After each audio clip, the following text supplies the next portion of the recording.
नमस्कार दोस्तों। BJP IT cell इस पे एक मैंने बहुत पहले वीडियो बनाया था, अगर आपने देखा हो तो। ये मेरे सबसे पहले वीडियोस में से एक था। मैंने आपको बताया था कैसे इनकी एक पूरी फेक न्यूज़ की फैक्ट्री है, देश भर में फैली पड़ी है। हर सोशल मीडिया पे किस तरह से झूठी खबरें और प्रोपेगेंडा फैलाते हैं। फेसबुक पे इनके काफ़ी सारे पेजेस हैं, इंडियन आर्मी का नाम यूज़ करके या फिर काफ़ी सेलिब्रिटीज़ का नाम यूज़ करके। ट्विटर पे अपने पेड ट्रेंड्स चलाते हैं, 30-40 रुपए देकर लोगों को कॉपी पेस्ट करने को बोलते हैं ट्वीट्स को। वेबसाइट्स इनकी ढेर सारी फेक वेबसाइट्स हैं। तो ये सब चीज़ें मैंने उस वीडियो में बताई थी। मैं रेकमेंड करूंगा पहले आप उस वीडियो को देखिए, अगर आपने देखा नहीं है तो आई बटन पे क्लिक करके आप देख सकते हैं।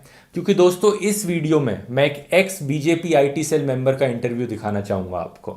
ये इंसान है महावीर, जो इंटरव्यू देने के लिए मुझसे राजी हुए। अब ये आईटी सेल को छोड़ चुके हैं। एक प्रूफ के तौर पे कि ये सही में बीजेपी आईटी सेल के मेंबर थे, महावीर ने कुछ फोटोज शेयर करी थी मेरे साथ, जो मैं आपको दिखाना चाहूंगा। ये सुब्रमण्यम स्वामी के साथ, जनरल वीके सिंह के साथ, और ये मोदी सरकार के माइनॉरिटी अफेयर्स मिनिस्टर के साथ। तो ये बड़े बड़े लीडर्स हैं बीजेपी के, जिससे कि प्रूफ होता है कहीं ना कहीं बीजेपी से रिलेटेड थे। और जैसा कि ये कहते हैं, ये बीजेपी आईटी सेल के मेंबर भी रह चुके हैं। तो इस इंटरव्यू में दोस्तों मैंने इनसे बहुत सारे सवाल पूछे हैं। ये आईटी सेल कैसे काम करता था, कैसे झूठ फैलाता था, और ये बीजेपी आईटी सेल बाकी पार्टीज के आईटी सेल से कैसे फर्क है, और Congress IT cell BJP IT cell में क्या क्या अंतर है। तो थोड़ा सा लंबा इंटरव्यू है दोस्तों, लेकिन ज़रूर एंड तक देखिए, क्योंकि इसमें ऐसी चीज़ें बताई गई हैं जो आज से पहले कहीं कहीं पर एक्सपोज नहीं हुई हैं, किसी न्यूज़ चैनल ने आपको नहीं दिखाई हैं। आइए देखते हैं।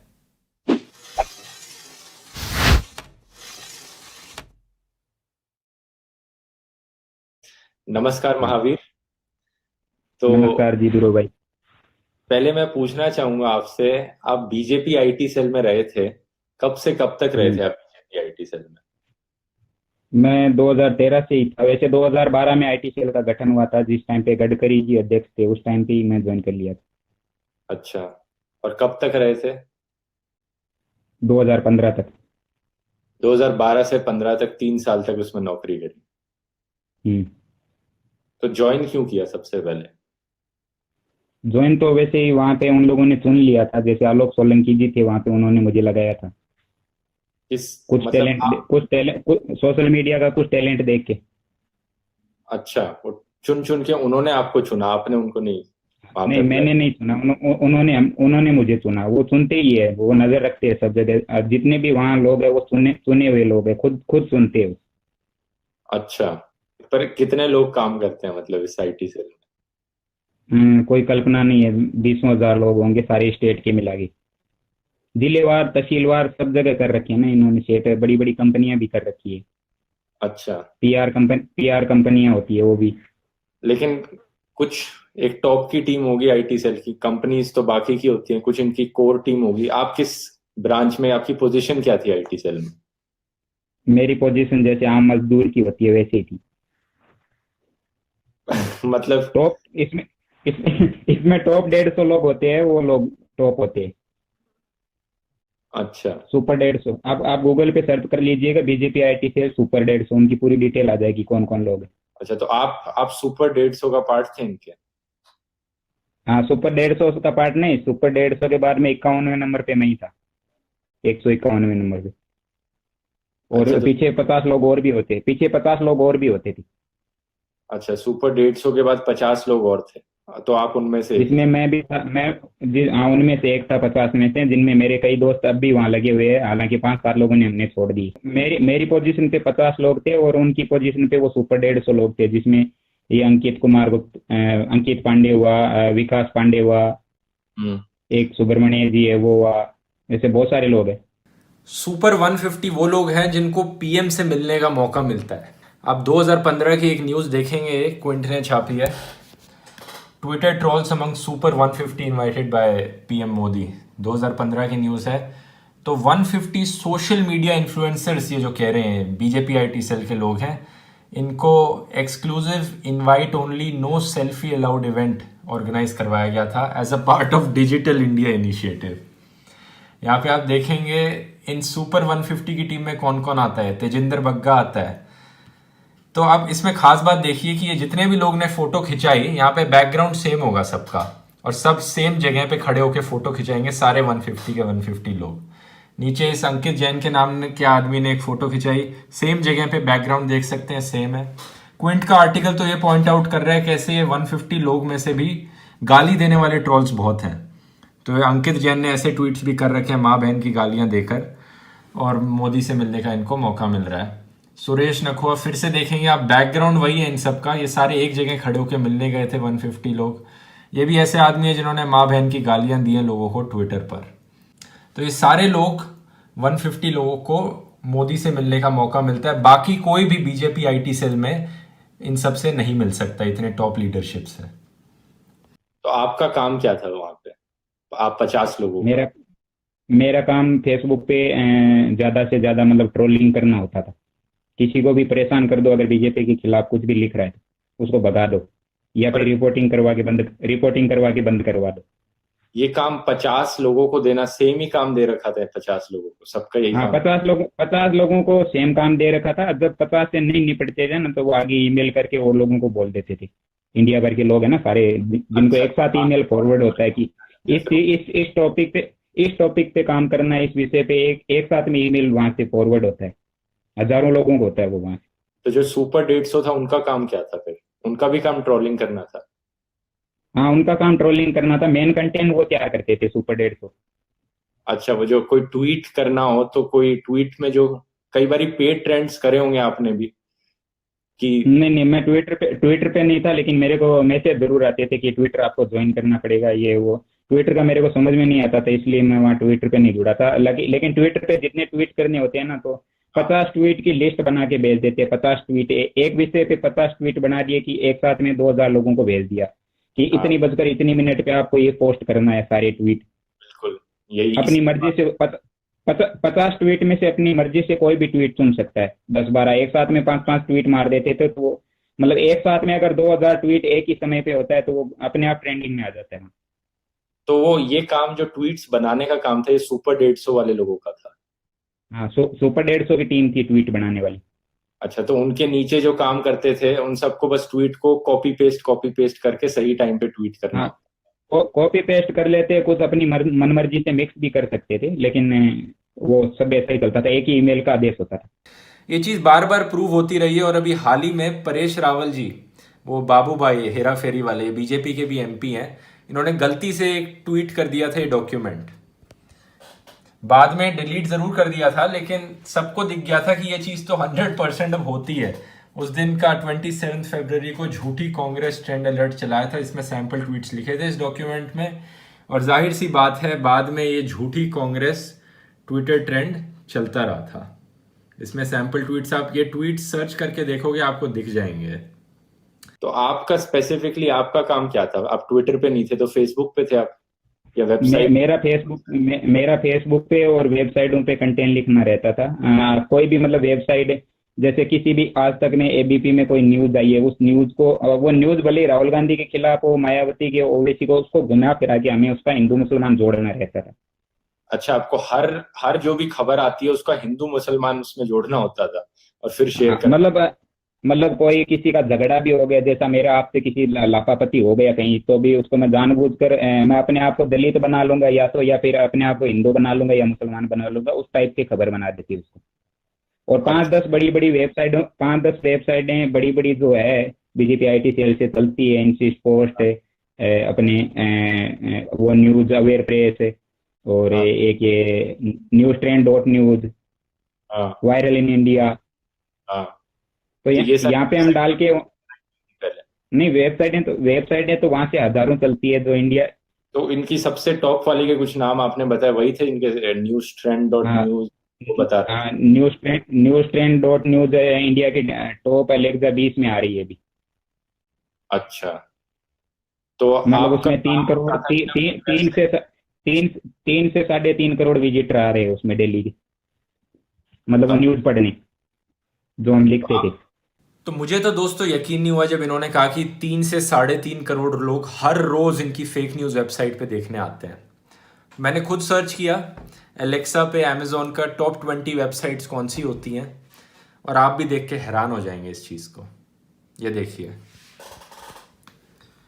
Alexa top websites in India, number 1 पे है Google, YouTube, Google, Facebook, Yahoo, Amazon, Wikipedia, और नंबर 10 पे देखिए क्या है, न्यूज़ ट्रेंड डॉट न्यूज़। यानी गूगल, यूट्यूब, इन सब के बाद इन्हीं की फेक न्यूज़ वेबसाइट ही आती है यहाँ पे। ये वेबसाइट इंडिया टाइम्स, जो कि इंडिया की कोई भी न्यूज़ वेबसाइट से ऊपर है ये, सोच सकते हो। इंस्टाग्राम से भी ज़्यादा लोग इनकी फेक न्यूज़ वेबसाइट पे आते हैं रोज़ न्यूज़ देखने। क्या हालत होगी ऐसे। आप इस पे झूठी खबर छापते थे या कुछ भी ट्विस्ट करके खबर को छाप देते थे इन वेबसाइट्स पे, और फिर फेसबुक पे शेयर करते थे इन्हें। इनको फेसबुक पे शेयर करते थे, व्हाट्सएप पे भी वायरल करवाते थे। जैसे एक एक बंदे के पास वहाँ बीजेपी आईटी सेल में लैपटॉप भी मिला हुआ था और 10-10 मोबाइल मिलते थे, तो 10-10 व्हाट्सएप नंबर होते थे। तो हर व्हाट्सएप पे मतलब एक व्हाट्सएप पे 80-85 से लेके 300 350 तक ग्रुप होते हैं, तो सब में वो लिंक चिपका देते थे, तुरंत वायरल। एक एक बंदे के पास 10-10 फोन थे। 10-10 फोन होते हैं एक एक बंदे के पास। तो 10-10 फोन में हैंडल कैसे करते थे वो, सब में अपना नया व्हाट्सएप, एक अलग दस अलग नंबर दस व्हाट्सएप। 10 फोन में अलग अलग सिम होती थी, 10 सिम हो गई। और 10 के ऊपर नंबर लिख के रख लेते थे कि 1 number, 2 number, 3 number, 4 number, 5 number, ऐसे मोबाइल स्टिकर चिपकाए रखते थे। ऐसे तो पहचान में नहीं आता ना, सारे एक ही ब्रांड के मोबाइल होते। और फेसबुक पे भी पेजेस होते थे। फेसबुक पे पेज है तो फेसबुक तो पूरी बीजेपी की है ना। आप फेसबुक पे तो कुछ भी नहीं कर सकते आप बीजेपी के खिलाफ में कैंपेनिंग, आपको 2019 में पता चल जाएगा। क्या मतलब है आपका। बीजेपी का फेसबुक पे इतना कब्जा है कि बीजेपी चाहे तो पूरे देश में 1 घंटे के अंदर पूरा सांप्रदायिक माहौल बिगाड़ सकती। अच्छा, ऐसा क्यों। जितने मा, जितने मार्क जुबरवर्ग के पेज बने हुए हैं, खुद का जितने फेसबुक की जितने अकाउंट बने हुए हैं उनके लगभग उनको उनको छोड़ के 90% तो बीजेपी के फॉलोअर है, किसी भी तरह से अलग अलग नाम से पेजों से। हिंदू से हिंदुओं के नाम बना लिए पेज, मुसलमानों के नाम बना लिए, किसी भी महापुरुष के नाम का पेज नहीं छोड़ा। आर्मी के नाम के लगभग 500-600 पेज चल रहे हैं इंडियन आर्मी के नाम से। हम्म। जबकि इंडियन आर्मी का ऑफिशियल वेरीफाइड पेज है, उस पे कम लाइक है, और इनके जो नकली पेज बने हैं उन पे ज्यादा लाइक है। एक पेज पे 20 लाख लाइक, एक पेज पे 25 लाख लाइक। तो ये और इंडियन आर्मी का पेज, प्रोपेगेंडा फैलाने के लिए इस्तेमाल करते हैं इंडियन आर्मी के नाम। हाँ, इंडियन आर्मी के नाम को यूज करते हैं, बाकी हिंदू नाम सबसे ज्यादा यूज करते हैं। तो कौन कौन से ऐसे पेजेस हैं जो इंडियन आर्मी का नाम यूज़ करते हैं और झूठी खबरें और प्रोपेगेंडा फैलाते हैं। तो मैंने महावीर को बोला कुछ फ़ोटोज़ दिखाना मुझे इन पेजेस की एग्जाम्पल के तौर पे। और ये फ़ोटोज़ अब मैं आपको दिखाना चाहूँगा यहाँ पे। ये देखिए, ये इन पेजेस के नाम है। I am with Indian army, 6 lakh like हैं इसके। इंडियन आर्मी फ़ैन क्लब, इसके भी 6 लाख लाइक हैं। यहाँ पे India supports Indian army, Indian army fans, इस वाले के 21 लाख लाइक हैं। Indian army service before self, India support Indian army, Indian army भारतीय खबर, इन सब के आप लाइक्स देखोगे, इस वाले के 20 लाख लाइक हैं, 2 मिलियन लाइक्स हैं। अनऑफिशियल इंडियन आर्मी, इतने सारे पेजेस बना रखे हैं ये। महावीर ने सारे पेजेस की फोटोज मुझे खींच के दी और इन्होंने कहा ये तो कुछ पेजेस हैं, ऐसे ऐसे ढेर सारे और पेजेस भी हैं। आप ज्यादातर फेसबुक पे देखते हो ना, किसी आईडी पे जिस बंदे के प्रोफाइल फोटो और कवर फोटो के अलावा कुछ भी नहीं है उसके आईडी में, निजी विचार या कंटेंट कुछ भी नहीं, कोई शेयर नहीं, कुछ भी नहीं, खाली आईडी खड़ी है फेसबुक पे। हाँ हाँ हाँ। तो वो सारे लोग हायर किए हुए लोग हैं, वो अपनी टाइमलाइन पे कुछ भी नहीं डालते। 30-30 ग्रुप ज्वाइन करते हैं, 30-30 ग्रुपों में जाके वो पोस्टें डालते। अच्छा, और ये पेजेस भी बनाते रहते हैं। इन पेजेस पे इतने सारे लाइक्स कैसे आते हैं। एक दूसरे का crossing share, common common like होते हैं इनके ज्यादातर। आप दे आईटी सेल वाले मुसलमानों के नाम से पेज बना रखे हैं, कुरान कुरान की आयतें चलाते हैं, मक्का मदीना का जो रिकॉर्डेड लाइव करके उसको सॉफ्टवेयरों से लाइव दिखाते हैं अपने पेजों पे कि ये हम मक्का मदीना से लाइव कर रहे हैं। मुसलमान बोले होते हैं वो वहां पे भी अल्लाह अकबर कमेंट करते रहते, जबकि पेज बीजेपी के अंडर में हो। अच्छा। तो आपने भी ऐसे किया था, मेरे मुसलमान तो से आईडी बना के। मेरे तो बहुत सारे मुसलमान दोस्त हैं, उनको पता रहता है कि जब उनकी कुरानों की जो मक्का मस्जिद से सुबह वो जो होती है वो लाइव चलती है, तो वो नीचे हजारों कमेंट रहते हैं, हजारों लाखों कमेंट रहते हैं, तो उस पेज की रीच ऑटोमेटिक 10 लाख 20 लाख मुसलमानों के नाम से पेज बना रखे है लाइक। तो उसमें 5-7 मुसलमानों के आयतों को पोस्ट डालेंगे, उसके बाद में एक छोटी सी बीजेपी को प्रमोट करने के लिए लिंक डालेंगे अपनी वेबसाइट की। तो मुसलमानों को भी बीजेपी प्रमोट करने के लिए डाल देते हैं उनके सामने भी। हाँ हाँ हाँ। मतलब मुसलमानों के सामने बीजेपी को मतलब एकदम स्वस्थ साफ सुथरी छवि दिखाने के लिए उस हिसाब की लिंक डालते हैं उनके पेज पे।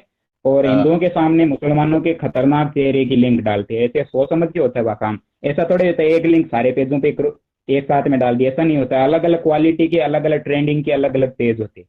हाँ। हाँ, ऐसी हर अलग अलग लोगों के लिए भी होता होगा, जो लोग थोड़ा शहरों में रहते हैं उनके लिए मोदी जी और डेवलपमेंट की बात करते होंगे ज्यादा, और हिंदू हाँ मुसलमान की हाँ, बात क्योंकि करते हैं। शहर वाले आदमी है ना बहुत जागरूक आदमी है सबसे।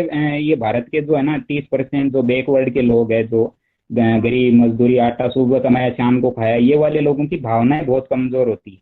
ये हम्म। लोग किसी में भी हमारे गांव में उदाहरण के लिए दे दूं कि नेताजी आ गया कोई भी पार्टी का, उसने अच्छा भाषण दे दिया, सारे वोट उसकी तरफ डाइवर्ट हो जाएंगे। उनको कोई मतलब अच्छा। नहीं है कि ये आगे ले जाके हमें किस रेट में बेचेगा, अच्छा।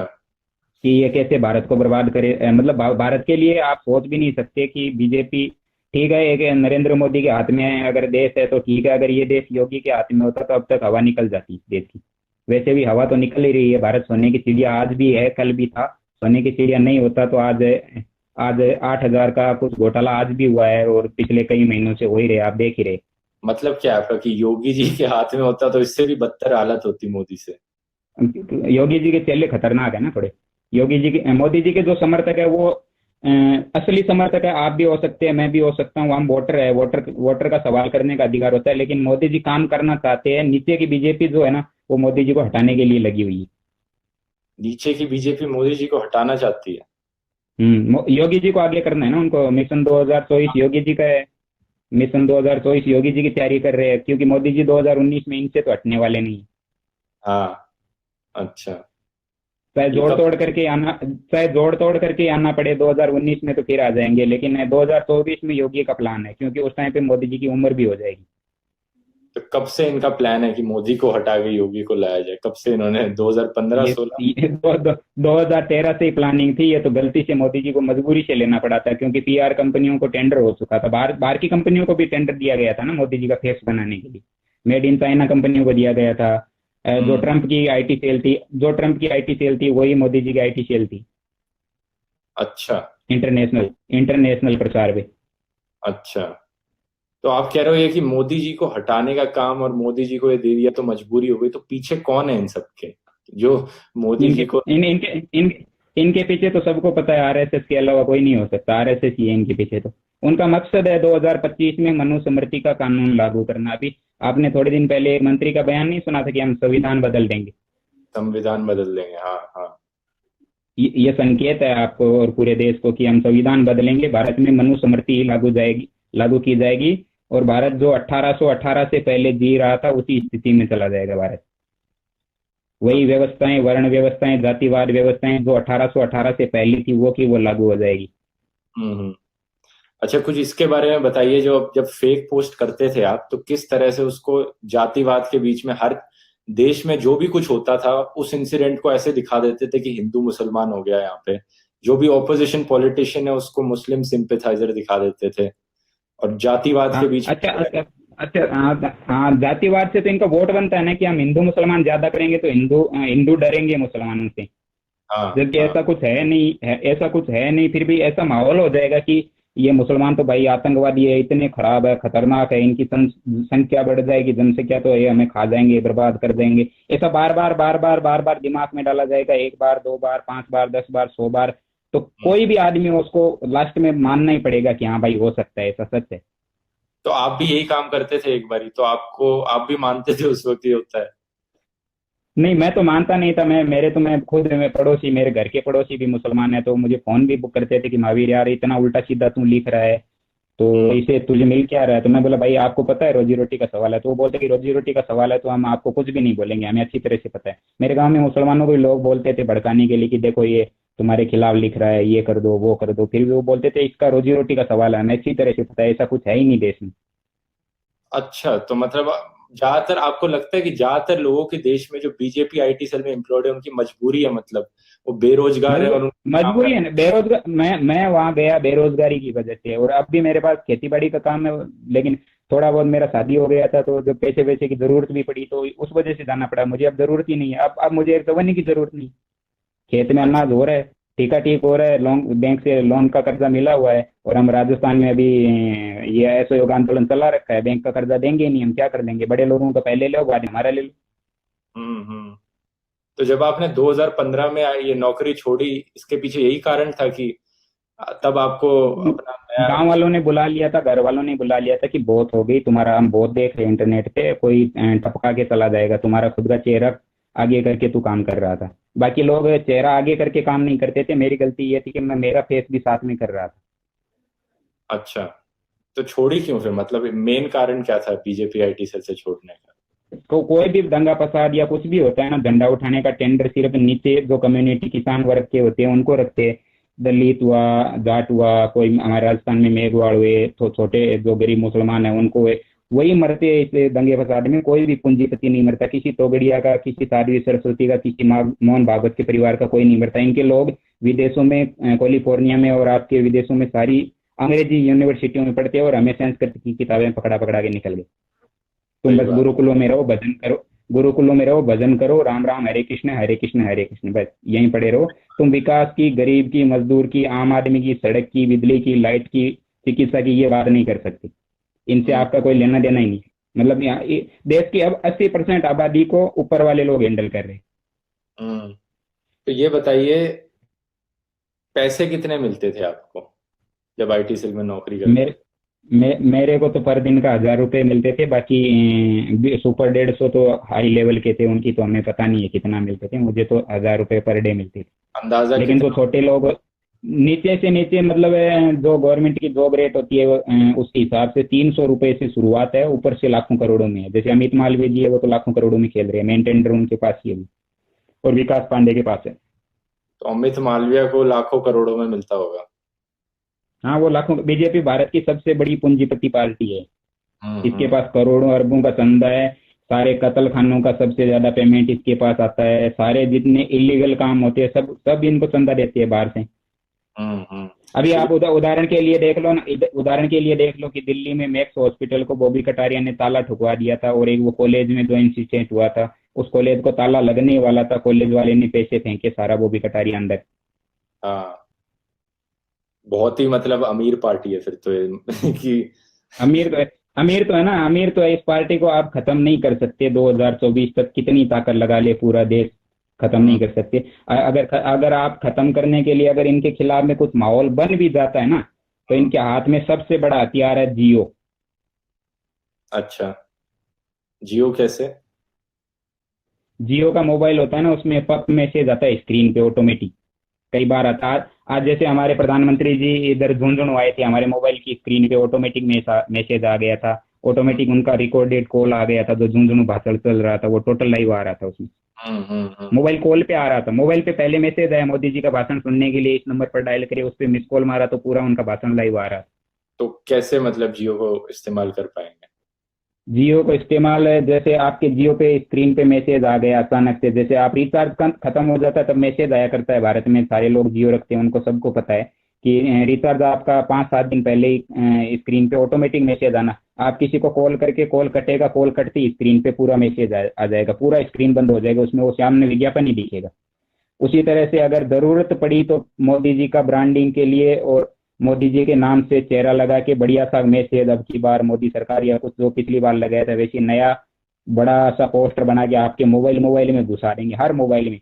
आप जितनी बार किसी को कॉल करोगे उतनी बार आपकी स्क्रीन पे मोबाइल पे मोदी दिखेंगे।